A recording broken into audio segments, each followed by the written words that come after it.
I see lots of B'nai Torah. Let me fix this out over here a second.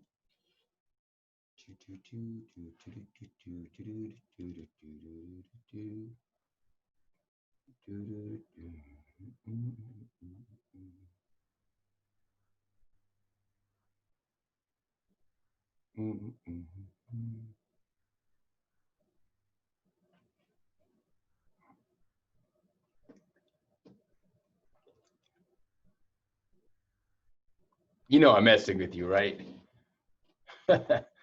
It's so much fun because half of the boys are going, I can't hear you. I hear you just fine. If I unmute you, I'll hear you even better probably.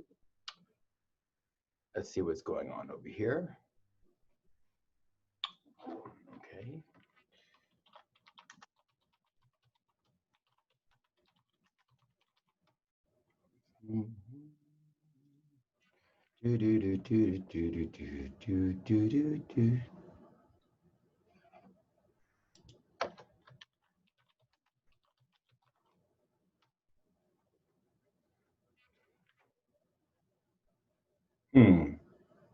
Okay, ready to start?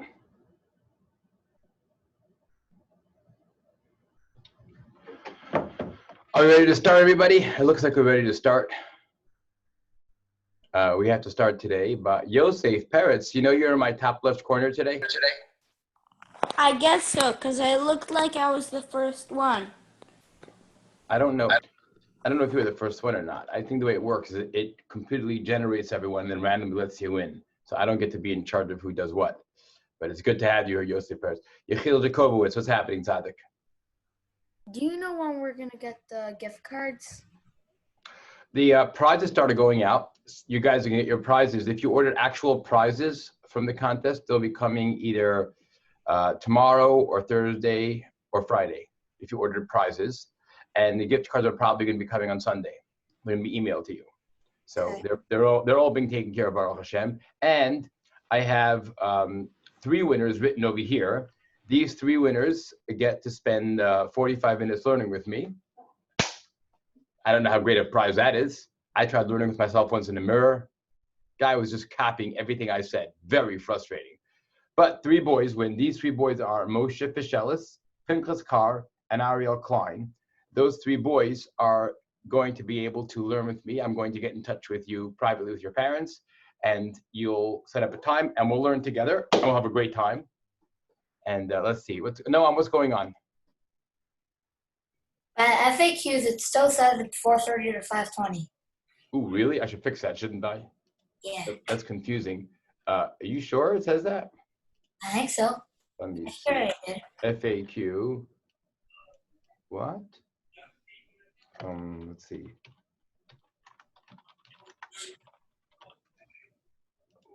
On the FAQ side, you said, right? Yeah, I just went there right now and it said 4:30 to 5:20.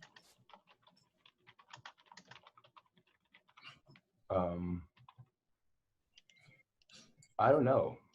Doesn't say it on my computer. I'm kidding. I just fixed it. Thank you for the heads up, Tzaddik. See, I didn't even notice that. Okay, we got to start. I got to tell you about this amazing contest, but I'm going to wait 1 more minute because we have 2 more questions, and we'll go. Zachari, what's going on, Tzaddik? Rebbe said he would put the winners from last week also, and it was only from this week. I only did 1 group of winners. Oh, okay. Because I'm cutting the amount of winners in half because there were less, I went down from like 4,500 kids every year the past few weeks. It's about 2,000, so I cut the winners in half. But this is 2 weeks combined, so I gave $1,000 worth of prizes the last 2 weeks, and we'll see how it goes over the next. You'll see when this contest happens what's going to happen with that. That's pretty cool. Also, Pinchas Carr, you won. Yeah, I know, but I didn't take the test this week. Oh, it doesn't matter. It's not just on the test. It's also you took last week's test. Yeah, I took last week's. So it's last week's and this week's. The test was for both last week and this week. That's probably why you won. But you also, you got to spend an hour or 45 minutes learning with me. Did you know that? Yeah, I'm very excited. I didn't know that yet. I am very excited what you're going to teach me. Super excited. I'm going to pick to learn about the golem. Scary stuff. All right, you have to teach me a lot. Okay, we got to start now. Before I start, Shai Greenbaum, and then we can start. Shai, what's going on, Tzaddik? When does this meeting end? I hit the end button and boom, it stops. No, That's I like thought my you- father used to tell me. I would say, when are we going to get there? My father said, when the car stops. And then one time he crashed. I said, ta-da, we got here. The car stopped. My father did not find that funny. But the good news is, Shai, have you ever picked a joke yet? No, I've never. Oh, Shai, it's time for you to pick a joke. And then I got to tell you what's going on with this contest that was coming up. An amazing contest. But first, go ahead, Shai. Pick a joke from number 27 to 132. 120. 120. Let me see. Okay. It is a very, very, very weird joke, but go for it. We'll do this. 120. So I got to remember this. So I'm gonna color it weird color. So I remember that I'm coloring it red because you're a redhead. I like redheads a little bit, mainly because my kids are redheads. Okay, special contest. If you're just joining us now, you know what? I'm going to have to remember we're to stop and pause the recording. There is a special contest going on this summer. Many, many, many boys are telling me they can't learn because they're in camp, they're in sleepaway camp, they're in day camp, they're sleepaway and day camp. None, I don't know what the whole story is. So I'm making up a very cool contest over the summer, and I'm going to make up a flyer, and you're going to send it to all your friends, and you can send it to your grandparents, great-grandparents, pet goldfish, and even if you have a pet iguana, you can give it to your iguana, although I have a funny feeling they probably don't read English. Here's the contest. At the end of the summer, we're going to finish Shmuel Bays. I figured there's about 50-something prakim in Shmuel al Shmuel Bays, and we're going to start doing some of the prakim are very fast. We'll be doing 2 prakim a day, and I think on certain days I'll be learning extra even. And the goal is to finish off Shmuel Bays by the end of the summer. When we finish Shmuel Bays, we're going to have a test. The test is going to be on Yoshua, Shoftim, Shmuel Aleph, and Shmuel Bays. In case you can't count, that's 7. 1, 2, no, it's 4. 4. Uno, dos, tres, cuatro. What language was that? French. Very good. No, it was Yiddish. So we're going to have a test on 4 different Nevi'im.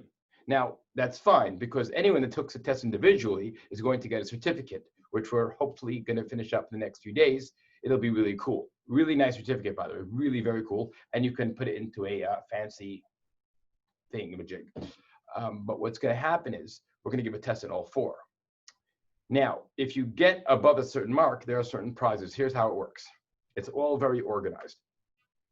If you're in pre-1A through 2nd grade, you have to get above a 50 to be in the raffle. If you are in 3rd or 4th grade, you have to get above a 65 or higher. 5th and 6th, 75 or higher, and 7th and 8th, 85 or higher. The grand prize is a $500, a little bit more, like $700 actually, but I think it says $500 drone with video camera. This thing is a massive monster that you can fly like 200 feet in the air and film things. Or you can get an Amazon card for the value. There's 1 grand prize. There are 2 first place prizes. Those are $250, very cool surprise, or you can get the Amazon card. There are 4 second places of 100. There are 10 third places of 50, and there are 50 fourth places of $10 cards. It's like $4,000 worth of prizes. There's a few cool things you should be aware of. First of all, you can win more than 1 time. But that's not fair. My bubby says that. Well, not anymore. She used to say that. Here's how it works. For anyone who takes a test, automatically you're in the raffle. I'm going to give like a week to take the test. You're allowed to take it 1 time. Everyone who takes a test is in the contest. If you learned Navi an hour each week, or it'll say most weeks, because I know you might miss one twice, you get an extra entry if you took the test and it got above the mark. So let's say I'm in 4th grade and I got a 90. So I have 1 raffle for getting a 90. And then I have a second ticket or second entry if I learned an hour a week. Now, by the way, if I don't get above the right mark, it doesn't help with the first entry or anything. You have to get that mark. That's the rule. Then you get a second entry if you learned an hour a week, the Navi. But Rabbi Ross, I learned Mishnayos 4 hours a week.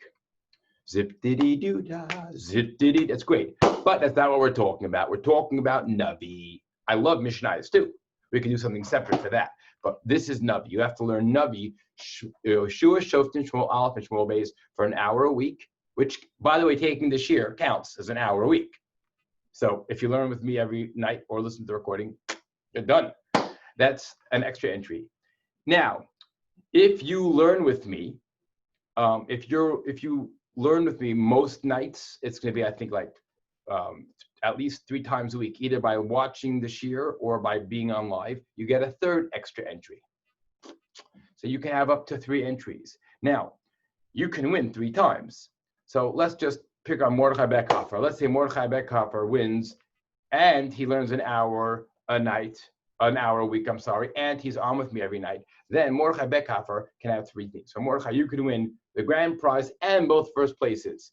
Now, the odds are that's not going to happen, but you never know. There's going to be one other question on the test, which will be, did you invite someone else to take the test or to learn? And they did learn. Now, if you did, I'm going to give you a 4th or possibly 5th entry as well. So let's say Zachariah Stern goes over to his best friend, whose name is, trying to think of a name over here, Tzvi Kerpel. And you know what Tzvi Kerpel is? How could you not know him? He's like a foot away from you. Well, yeah, about a foot away from you. So let's say Zachariah tells Tzvi about this contest, and Tzvi joins in and takes a test, then Zachariah gets an extra entry as well. Limit is 2 more. So the most you can have, I think, is 5 entries. So technically you can win some pretty cool stuff. And that's how the contest works. I'm having a really cool flyer made. Nachi Singer, do you know what a flyer is? So basically it's like, Yeah, I know what a flyer is. it's like a piece of, no, a flyer. It's going to be like a really cool thing that will have all this information, but it's going to be super organized. And Nachi, that way you could take it and send it to your friends and whatever. The only thing is, there are a few catches. First of all, the test is going to be a little bit difficult. You know, sometimes the tests are easy, and it won't be easy. So there will be some easy questions like, was Shimshon big, small, weak, or dead? So you could do either big or dead. Well, dead, because he's not alive anymore, whatever it is. But I'm saying those are easy questions. What I might ask you is, what Shevet was Shimshon from? And the correct answer is, Yankiv Kram, what's the correct answer? Shevet done. Done, right. So Shevet done. So that would be a little bit harder, but they're all multiple choice. So sometimes, I'm sure you know, some of the multiple choices are silly. On this test, there's 4 different Nevi'im. It might be a little bit hard. The only thing I'm going to tell you right now is that you cannot win if you're not signed up, because that's how I'm able to keep track of everyone. So if Joe Frogert from South Africa decides he wants to take the test and he gets 100 and he learned an hour every single night and he joined every year, but he's not signed up, he can't win. I have to have you signed up so I can keep track. So we'll make it a little bit easier on the website, and that will be it. Yehudi Goldstein, what's going on? I get, let's say, I'm in 4th grade, so let's say I get an 85. Whoa, what yeshiva are you in? It's South Vancouver Day School. South Bend? Yeah. You're in Indiana? Yeah. Oh, because I was wondering why you're not in my class. Probably because you're in Indiana. All right, what was your question? I'm sorry, Tzadik. No. If I get an 85, do I get the same amount of entries if I get an 100?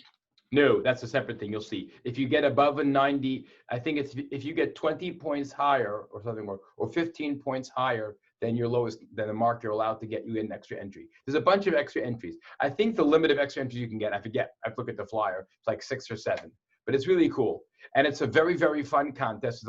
I see a lot of you have questions, but here's the thing. I am not done learning it tonight. And I have the joke of the day. One second. Where is Yosef and David Lowy? Are you guys here? Yeah. Where are you? I don't see you. Yeah. There we go. Did you come to my house? Yeah. Hey, guys, you know that Yosef and David Lowy showed up at my house? I don't know. They just came to my house. Where do you guys live? Passaic. They live in Passaic, and I think it was Shabbos, a week and a half ago in Shabbos. Sunday. They what? Sunday.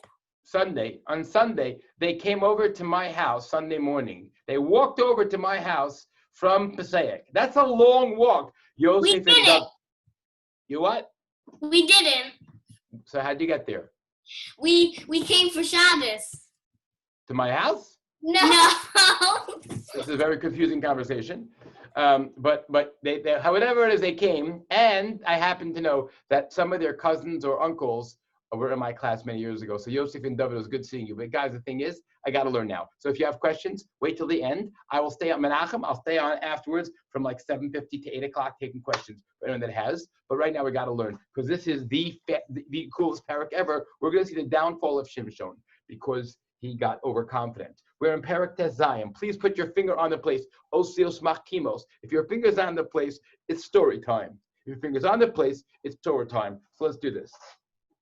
Vayelech Shimshon Azasa, and Shimshon went to Aza, which is now Gaza, I guess. Vayar Sham Isha Zona Vayavo Elel, and he saw a not nice lady, and he spent time with her. He married her. Now, right away, this is a problem because this we're not supposed to do that. We already discussed that when you marry a wife, what kind of wife are you trying to marry, Shmuel Yishai? That's how it was Nachman. Shmuel Yishai, where'd you go? Shmuel Yishai, what kind of wife are you supposed to marry? Good wife. A good wife, someone better than you. Not yet, guys. Wait until you're at least 13. But you're supposed to, no, 14. You're supposed to find a wife who is better than you because a good wife will pull you up. Therefore, vice versa, if you marry a bad wife, she'll pull you down. It's funny, I said that because last week, Owen Ben Pelos's wife literally pulled him up from being sucked into the hole, right? So that's what a good wife does. That's why it's so important to marry a girl who's better than you. Not yet. Wait till you're 14. But in any case, this is what you're supposed to do. Now, this was Shimshon's biggest failure in life. He kept going after these Plishti girls. And the reason he did it was because he kept saying, I'm doing this so that if the Plishtim get upset at me, they won't blame the Jews, they'll blame the Plishtim. Bad reason. I mean, once, fine. But you're going to see he kept doing it. And ultimately, this led to his downfall. So, so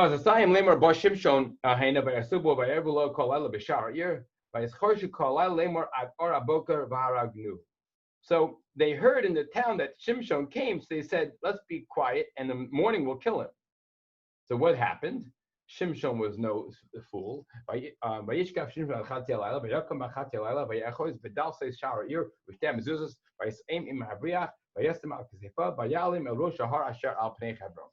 So Shimshon got up in the middle of the night, at midnight. Now, I know what you're thinking. Big deal. Rabbi Ross gets up at midnight all the time, and he changes dirty diapers. Let's see Shimshon try that. Huh? I think Shimshon could pick up gates and drink out of jawbones of donkeys. Never seen him change a dirty diaper in the middle of the night. That is way more difficult because you can't even see. You have to rely on your sense of smell for that. So it's if anybody ever wants to come watch that, that's not a fun thing to see. And I'm grumpy in the middle of the night. So Shimshon gets up at midnight and he decides he has to get up. Now, how do you do that? How do you get up at a certain time without an alarm clock? Yehuda Goldstein has the answer. Yehuda, what's the answer? You have a scary dream. Oh, so 1 second. That's correct. Yehuda's right. You could wake up from different reasons. Yes. Also, for example, I know a guy who one time was sleeping in some lady's tent and she put a tent peg to his head. That also wakes you up. Well, no, you wake up dead. Whatever. You get the point though, right? So there are ways though to train yourself to wake up. It's a little bit hard. I remember very well, I'm a little bit of a musician. I used to play instrument. Now I'm just old and I don't play so much anymore. My kids play a lot. But when I was younger, I used to play keyboard a lot. So I would have very often jobs. So one time I was given a job to play in Muncie at a 9 o'clock in the morning bar mitzvah. Don't ask. The drive from, I lived in Far Rockaway to Muncie is about an hour early in the morning. But I gave myself 2 hours because it's always good to be on time, which means I have to leave the house at 7, which means I should really be ready to go by 6:30, which means I have to daven at 5:30. So I decided I have to get up at 5:30 and I'll daven this Rabbi Reuben Shul at a minyan at 5:45 and I'll daven there. So I went to sleep. I woke up and I realized, oh my gosh, it's 6:30, I'm late. So I put my pants on, I put on my shirt, and I ran right across the street. I ran to the door, the shul was locked, and I'm pulling on the thing, and then I look at my watch, it's 3 o'clock in the morning. So my brain woke me up, but it was the wrong time. Many people I know have trained themselves, Rabbanim have trained themselves to get up to learn Torah, which is so amazing. What an amazing control. I am jealous of people that can get up to learn themselves. You guys, even when your mother wakes up, you forget to make your beds, some of you. Some people, though, can train themselves to wake up to learn Torah or daven. That is mind-boggling, to wake up. Shimshon must have been somewhat of a holy person because he knew he had to wake up at 12. He woke up at midnight. It wasn't 12, it was Chatzi Alayla, whatever. So he gets up at night, and what does he do? He goes to the city gate, which is locked. We're talking big, heavy gates with these huge pillars. He picks up the gates, puts them on his shoulders, and proceeds to walk away. Okay, so he walked very, very far away. It's machlokas and midrashim exactly how far it was, but he walked uphill. Is it harder to walk uphill or downhill? Moshe Mizrahi? Downhill.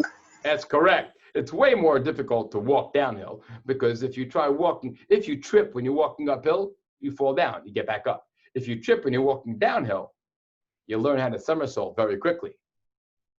Very quick lesson.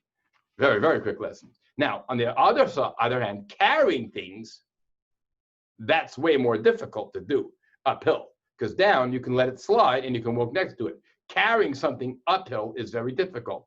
I remember when I was in yeshiva, in an out-of-town yeshiva, I'm not going to say where, but I was with two friends and we walked a mile downhill to go shopping.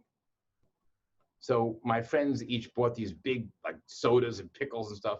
I bought donuts. So my bag was very light. And my friends began walking up the hill with me. And one of them like, oh my gosh, my bags are so heavy. My back is killing.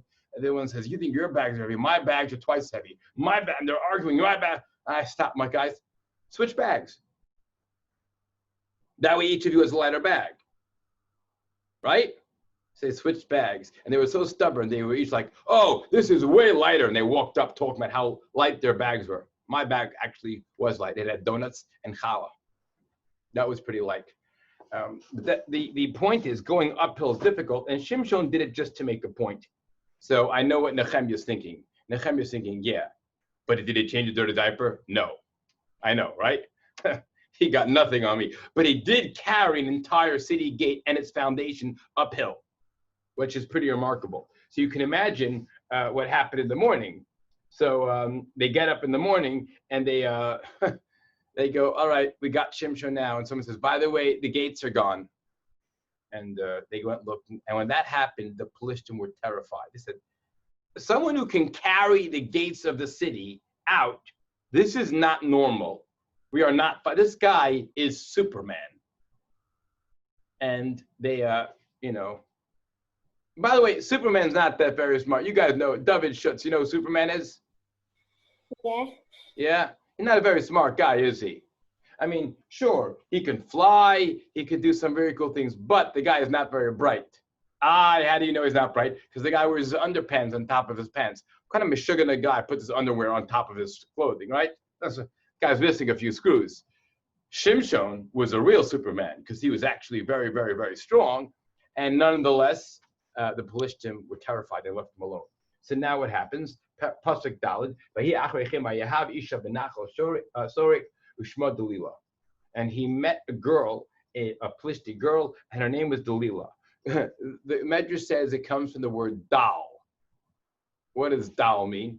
So Yosef Meir is thinking dull. She was dull. She had no brains. No, Yosef Meir, that's not what it means. It means dal from the shorish, from poor, to make him poor. The Gemara in Sota says that she actually took away his heart. She took away his strength.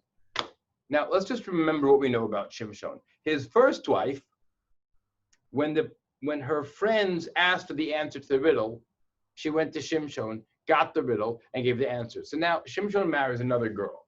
And what happens? So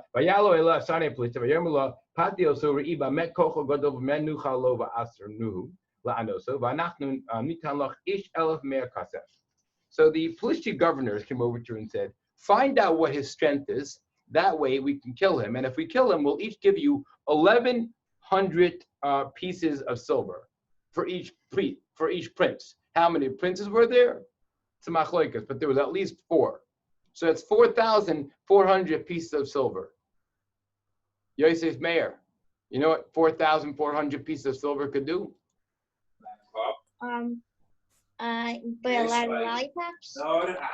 I'm thinking jelly beans, but yeah, Okay. you're And right. What? What? We're What? up to. We are Which- in Perek Tezayin. We're about to Pasuk Vav. And thank you for learning. Yosef Meir, I just got to finish because I'm so behind schedule. So now they offer this prize. So the Pasuk doesn't even say she agreed. Of course she agreed. Because money. What's more important, your husband or money? Money. If you marry the wrong type of girl. Uh-oh. You all froze. Oh, boy. You all froze. Not cool. Yeah. So now, so she goes ahead and she says, absolutely. The pasuk doesn't say so, but we know she gave in. Tell me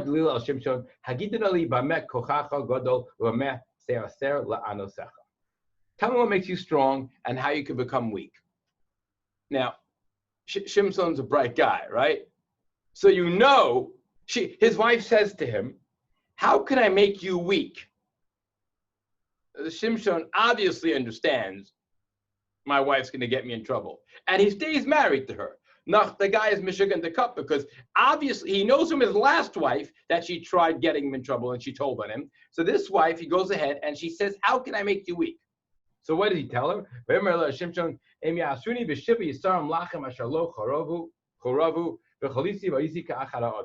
If you tie me up with 7 wet pieces of like vine that have never been dried out yet, I'll become weak like anyone else. Nice.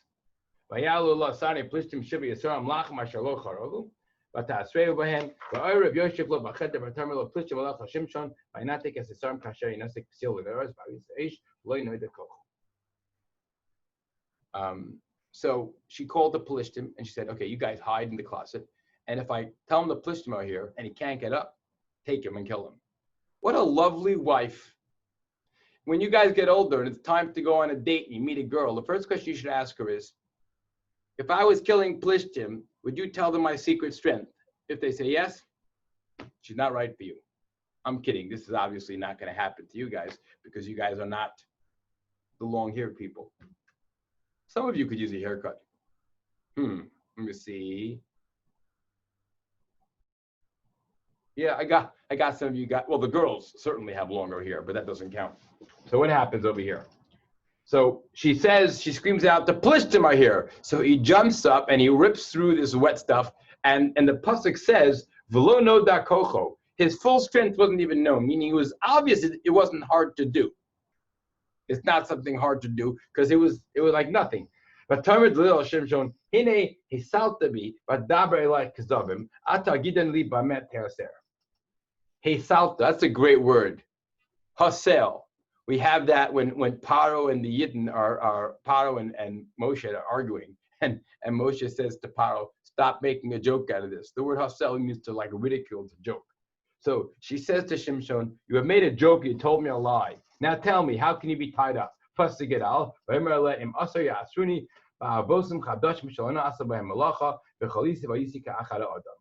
tie me up with new rope that was never used, I'll become weak like another person. Now, I know what you guys are thinking. Why? First of all, why would she agree to this? And the answer is because he said new that wasn't used. And you know the para aduma is only a good para aduma if it's what? Yosef Katz, if it's what? New. What? Moo? Yeah, well, it's got to be moo because you mean not used, right? If it's used to plow a field, done deal. It's not worth anything anymore. Also, it's got to be red. But that's a separate thing. That's part of the Duma part. Okay. So what happens? You guys know what happens.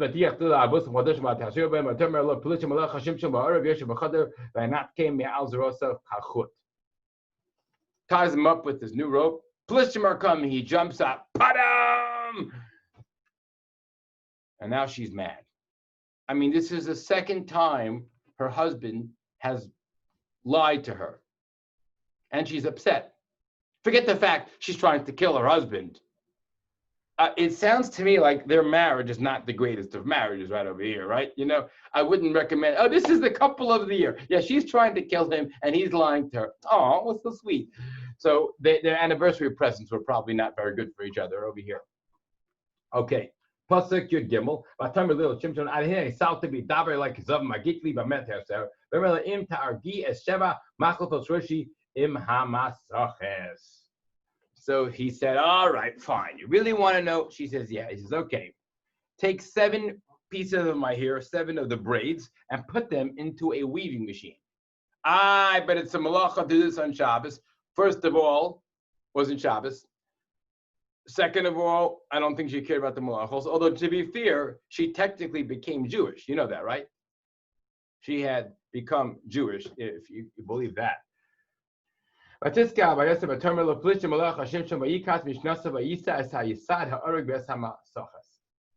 she said, she put his 7 pieces of hair in to the plishtim. He woke up and he jumped up, and the Medrash says the entire weaving machine, which is obviously made out of like metal stuff, it shattered into little pieces.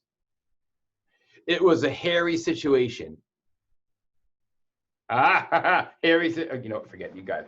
All right, so now she is mad. But Tomer elav eich Tomer avtich velibcha ein iti. Ze shalish pa'amim hesal to me v'lei gati b'mekachach gadol. She says to him, how can you ever say I love you when you keep lying to me? Now, Shimshon could have replied, hey, are you nuts? You keep trying to kill me. Forget love. I don't even like you anymore, right? This is not a good thing to do. I keep trying to kill you and you're not letting me kill. What's the matter with you? Now, you guys could understand it a little bit more because we live in America where weird things have been happening. So, for example, this happened about 7 years ago, a guy in New York decided he wanted to break into someone else's house and steal from him. So he broke into this other guy's house, and while he was there, he started stealing. The true story, he decided he had to go to the bathroom. So instead of going to the bathroom, he decided to go on the floor because it wasn't his house. And then after he did that, he slipped in whatever he did, fell down, and hurt himself. And the guy upstairs heard the noise, came downstairs. What is going on? Called the police, and they arrested him, but they let him go because he hadn't actually stolen anything yet. They yelled, whatever it was, they gave him a little punishment. But then this guy, the robber, sued the homeowner because he got hurt in his house, and he won. He won over $200,000. So let's get this straight. True story. So he breaks into the guy's house, does his business on the guy's floor, slips in it, and gets $200,000 from that guy's insurance. First of all, I know what you're thinking. That's a lot of jelly beans. Yeah, but better than that, what in the world? How could that? So now this makes sense. Based on this, now we can understand a little bit better what's going on, because it doesn't make sense. Without a bezdin, without a Yiddish cup, these things fall apart. So in Delilah's brain, this made no sense. How can her husband say he loves her when he keeps lying to her when she's trying to kill him? I'm telling you.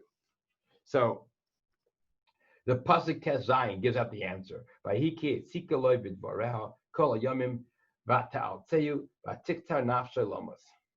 It happened. She bothered him so much every day with her words. He was up ready to kill himself from this. The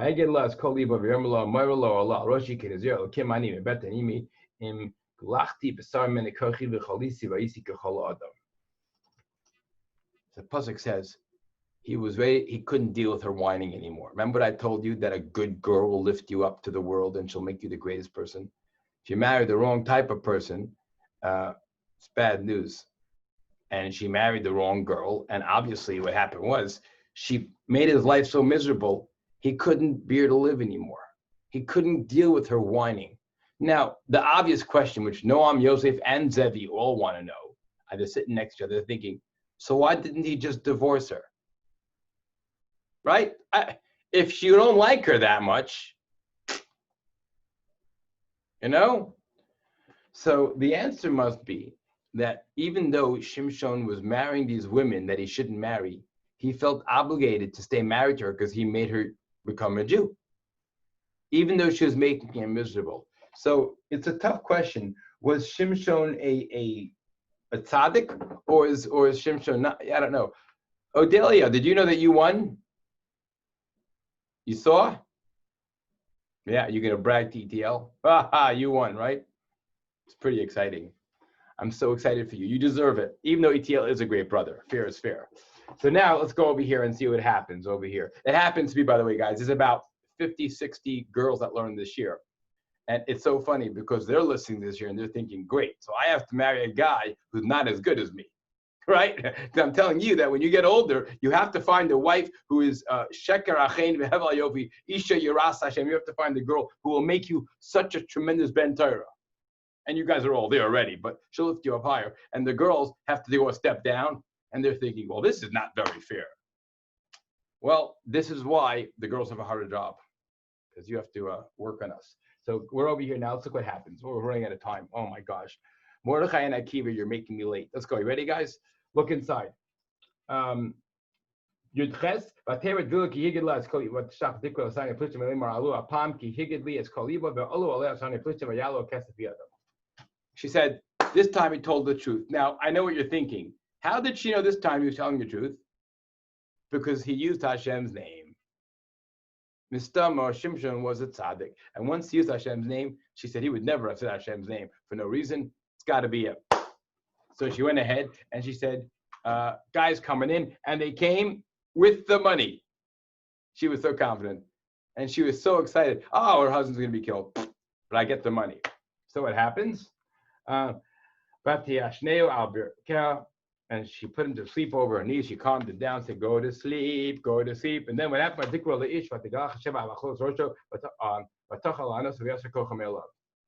off the 7 locks in his hair, and his strength left.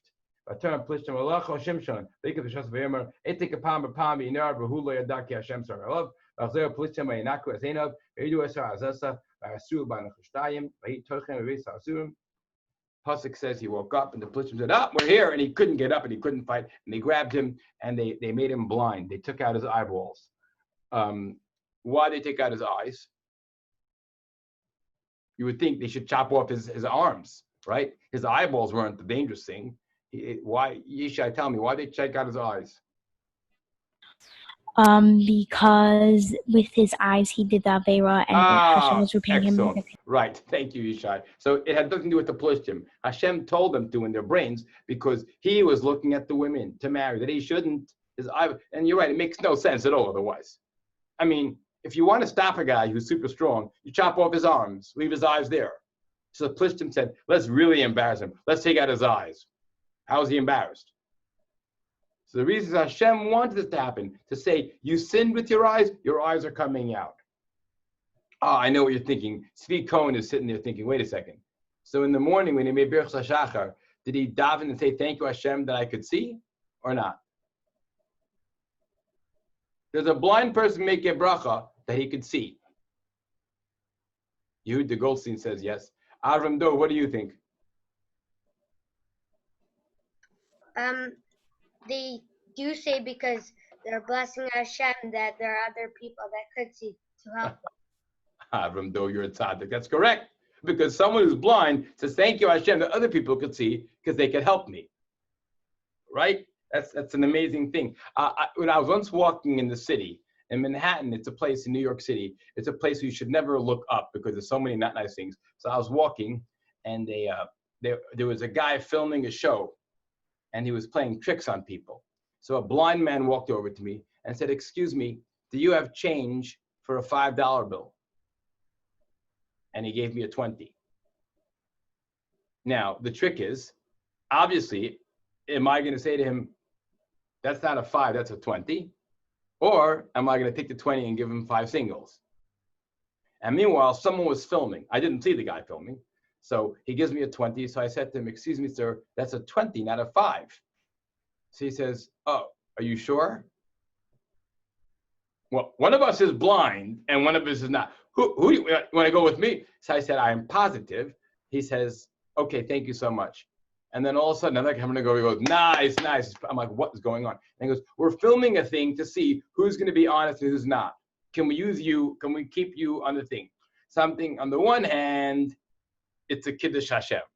I'm obviously Jewish. I mean, I have a bekasha and a stram. No, I have a yarmulke. I have tzitzis out. I was definitely Jewish looking. On the other hand, I have better things to do and stick around and be famous because I did the correct thing to do. So I said to him, no, thank you. I said, I have bigger things to do. But Lamaisa, taking at his eyes was a big bit of a problem for him. So what they do, they put him in jail. Meanwhile, the hair began to grow again, which meant he began to get strong again.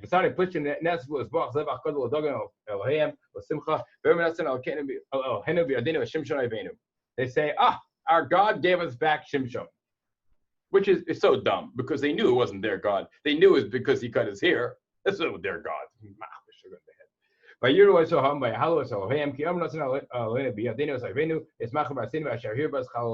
They said, oh, our God did it, right? By he they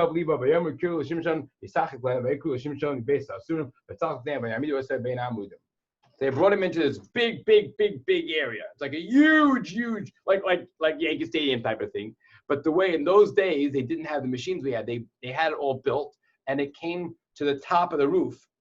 It went at an angle. It was a coliseum. So the way it worked, my Rebbe once showed me, is they had one piece of concrete on top of the next, all the way up, and the top point had these two massive pillars right next to each other.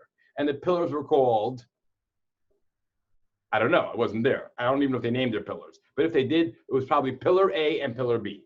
And the thing is, they wanted to embarrass Shimshon. So where's the best spot to put somebody you want to embarrass? They put him in between the pillars. They propped him up there and said, stay here, prisoner. And everyone had a great view of Shimshon, unless you were on the side of the pillar. And then you're like, hey, I can't see.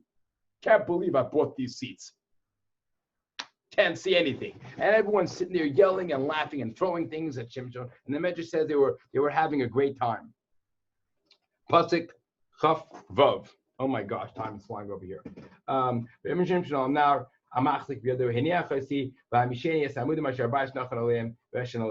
Shimshon said to, there was a kid helping him out. He said, put me there so I could hold on so I don't fall down.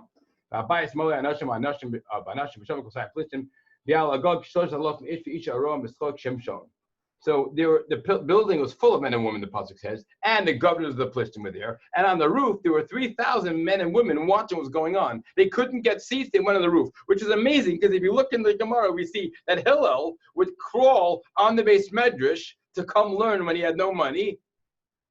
The Yidden will climb to listen to learning Torah from the roof if they have no money to get in. And the Goyim climb on top of a roof to watch someone get embarrassed. Another reason in the morning to say Shalom Asani Goy, because we just have that built into our DNA. So what happens? So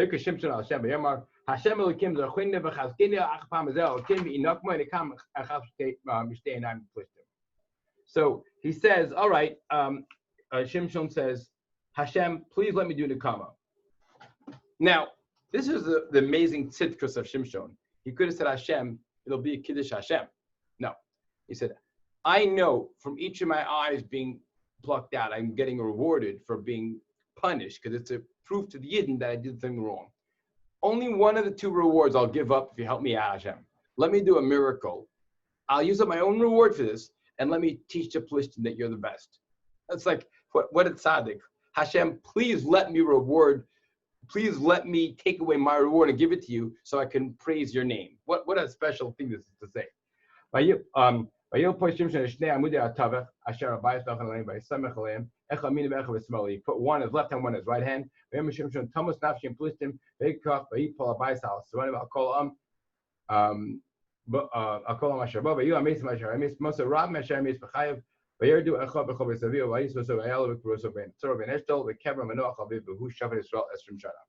So when he took these things, it says he put one in his left hand, one in his right hand. And Shalom and Chanoch are thinking, wait a second. Why does the pasuk say he put one in his left hand, one in his right? What are the other options? Right? He put one in his northwest hand and one in his south, what else is he using? Right? His third tentacle went on this pillar. Is not. How could that be? Yeah, Zachar, you have an answer for me? I'd love to hear this. Go ahead, make my day. Since he couldn't see, it was a miracle that he was able to get the pillar. Because we already knew he had the pillars. Oh, The yeah. pasuk before said that he put his hands in the pillars. Now it says one in his left hand, one in his right hand. And I said to my Rebbe, why? Why does it just say he pushed, but he had one in his left and one in his right? But there is something to learn from this. So I'm not telling you now. It's a secret. So he goes ahead and he says, let me die with the Plishtim. Why did he say, let me die with the Plishtim? Now, here's a shtick. Hashem could have left Shimshon to be alive. But Shimshon realized that he had made too many mistakes already. And he said, you know what? This will be the biggest Kiddush Hashem, to show that I'm willing to go out, stop the embarrassment of having a shobeit being tortured and made fun of, and I'll die with them. So he did this, and the pasuk says he kills more people when he died than he killed when he was alive. Now, Dov and Elio leave here thinking, how do you kill someone when you're dead? That's what a zombie is. No. So obviously it doesn't mean when he died. It means during his causing of his death, he killed more people than he killed when he was alive. Now, does anyone want to try to do the math and figure out how many people he killed when he was alive? Avrami Middleman, he didn't offer me any food. What? I don't want to eat? I love to eat. I don't have very many good foods here. I have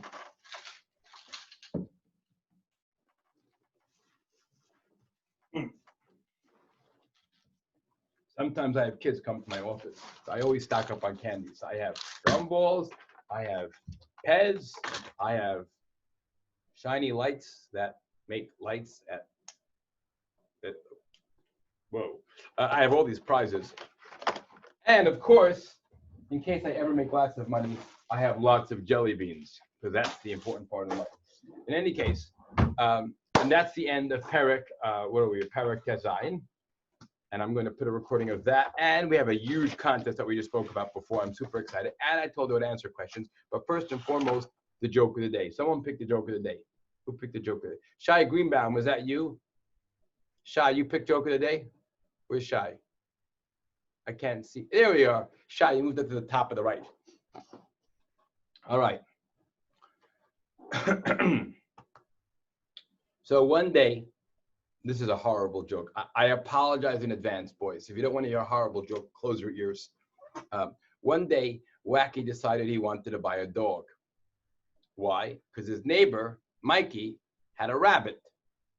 And he didn't want to have just a rabbit. He wanted, you know, because that's you. First you buy a goldfish, and then you buy like a hamster, and then you buy an iguana, and then you buy a rabbit, and then you buy a cat, and then you get a dog.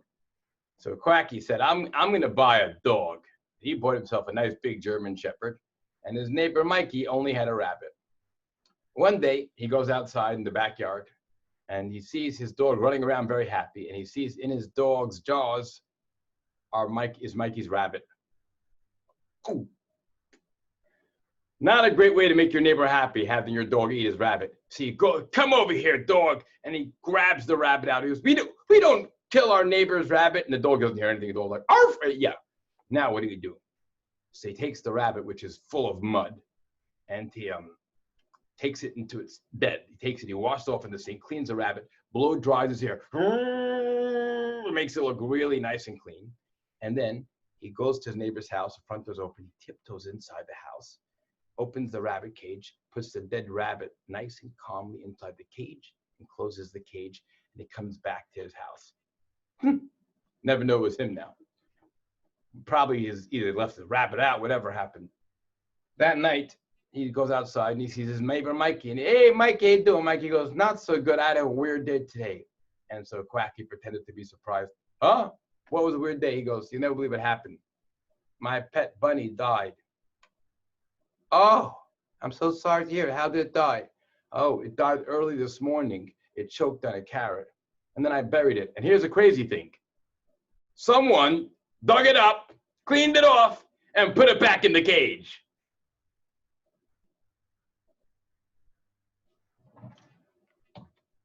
And Cracky was like, okay, that is weird. I mean, I don't know. I told you that was a weird joke.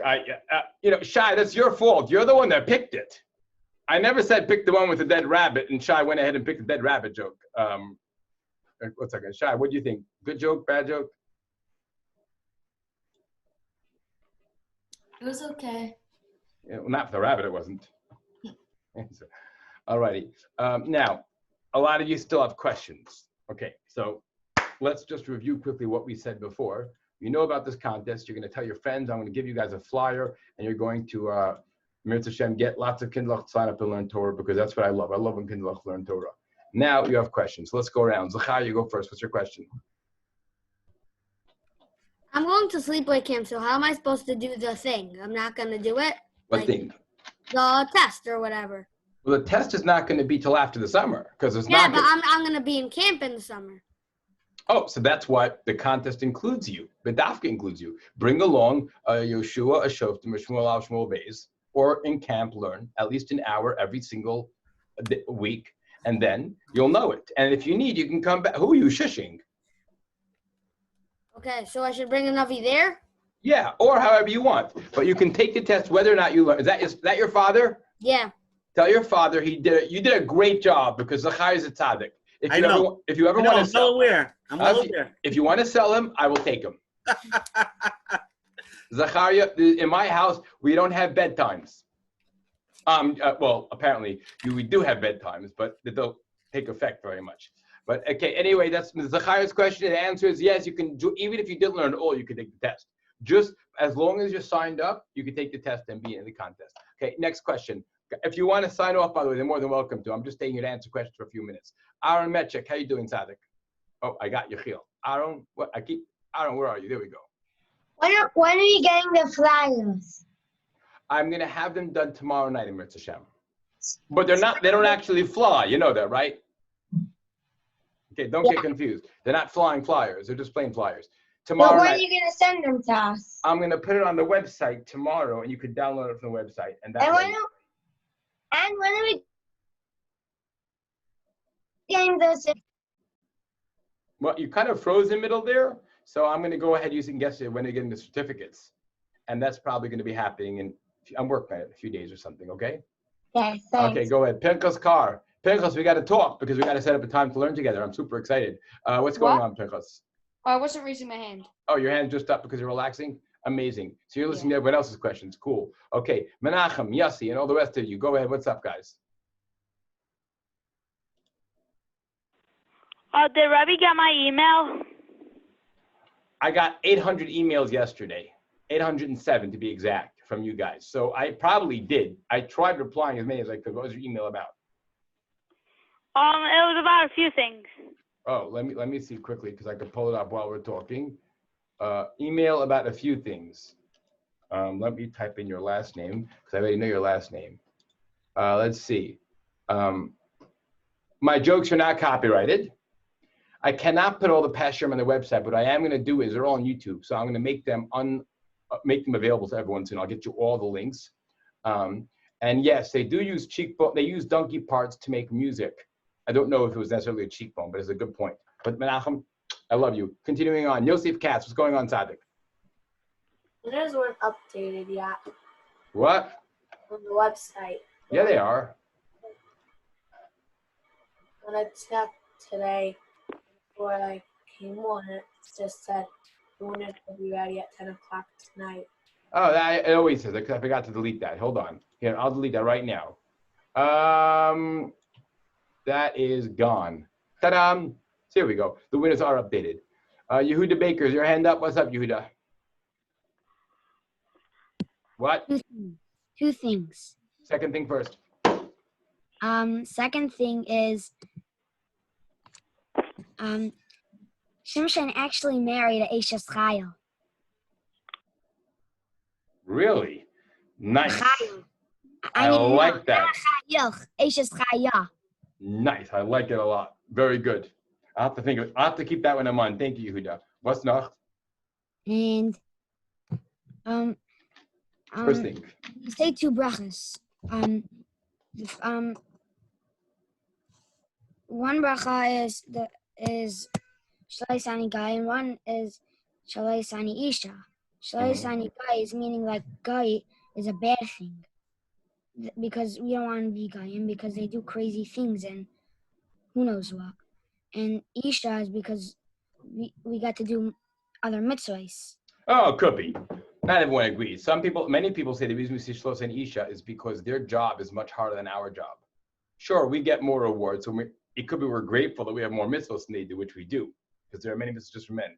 But my Rebbe said the way we think about it is the challenge of being a woman is much more difficult. Women have it much more difficult because they have to.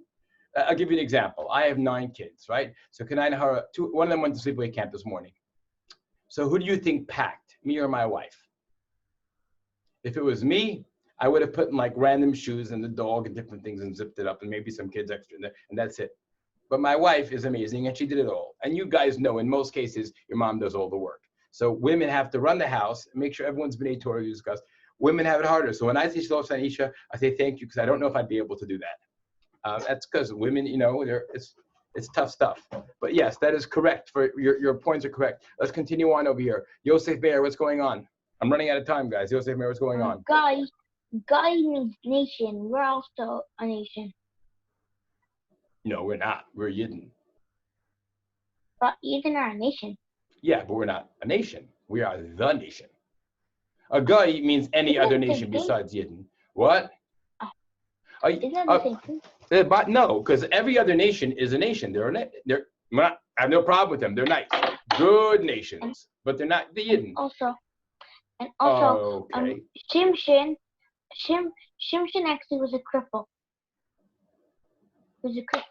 Only Right. for when Hashem wanted him, he was really strong. But the rest of him was a cripple. Some Mepharshim do say that, but they don't all agree. I can tell you one thing: when he was blind, he was definitely a cripple, though, right? Yeah. Thank you, Yosef Meir. Continuing on, we got to move ahead. Moshe Mizrahi, what's going on, Tzaddik? I have 2 questions. Oh, what's with all the questions? By the way, guys, you could certainly email me your questions. I do respond to almost every email if I can. Go ahead. What's your 2 questions? Should I do the second one first? You can do whichever one you want, but we got to move because there are people waiting. Go ahead. When the Plishtim tied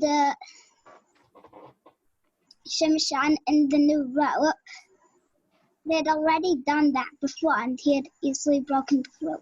Oh, they changed it. They put in a new rope from the old rope, and one of them was wet, one of them was not. He changed around a little bit. He was just messing with her, and she knew it wasn't real. But she knew the last one was real. Yeah. There were probably idols in the room where all the Plishtim were. So why did Hashem answer Shimshon? That's a great question. What's amazing about that is we have that happen by Moshe Rabbeinu as well. When Moshe Rabbeinu wanted to talk to Paro, he always had to leave the palace because of the idols. But I guess one of the reasons Shimshon got away with it is because it was open. Their roof didn't go all the way to the top, so it was open. Therefore, since it was open, he was able to go straight up to Hashem without being surrounded by Tumah. Plach. Idols are yucky. Okay, we got to keep moving over here because so many boys are waiting, and I really want to get to more boys. Tzvi has an urgent question. My computer, the reason why it's urgent is because I have my Chavrus in a minute. Oh, gosh. Go for it, man. My computer's filtered, but so it doesn't let me watch any of the recordings. Is there other way for me to watch it, or could you email them to me? How about this? I have to think that through. There are technically ways. It's a lot of work for me, and I do love you. I have to work it out. Have your mom or you can email me, and we'll take it from there. Okay, Tzaddik? Okay, bye. Rocking and rolling. Moving along over here. So, my gosh, changing it to urgent is not going to change it. Shemi Ehrenreich, what's going on? What's the contest? I came on late, so I didn't hear. Okay, it's a contest. I'm going to give you a flyer tomorrow. You'll have all the information tomorrow, okay? Because I can't do the whole thing. I'll put it on tomorrow in the recording. Shui Vago, what's going on? Shui?